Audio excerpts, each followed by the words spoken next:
ফোরবি বাইকের তেল ভরতাছি। আজকে দেখবো কত টাকার তেল ঢুকে ফোরবি বাইকে। আমরা 7-8টা বাইকার ছিলাম। আমরা 3টা বাইকার পিছনে পড়ে গেছি বাইকে তেল ভরার জন্য। এখন ফোরবিতে তেল ভরা হচ্ছে। দেখি আসলে কত টাকা তেল দেয়। পালসারে ভরা শেষ। এখন আসলে কত টাকার বললো মোটামুটি দেখা যাক। তারপর আমার জিক্সারে তেল ভরবো, আমার ব্লু কালার জিক্সার। এটার মধ্যেও মেবি অনেক তেল ঢুকে, আটিয়াতে অনেক তেল ঢুকে। তো তেল ভরা হলো ম্যাক্সিমাম সবগুলো বাইকের। এই জন্য আর 5-7টা বাইক আছে, সবগুলোরই তেল ঢোকা হয়েছে। ভালো একটা লং ড্রাইভে যাচ্ছি আমরা, অনেক দূর রাইড করতেছি, অনেক দূরে যাচ্ছি।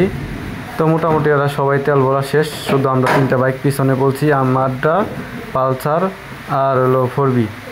এই 3টা বাইকেরই বাকি ছিল তেল ভরা। তো ওগুলাতে আসতে পারি নাই, যার কারণে ওগুলোতে ভিডিও নাই। তো এখন আমারটাই ভরবো, দেখি কত টাকার ভরা যায়, কত টাকার তেল ঢুকে। তো আপনারা দেখতে থাকেন।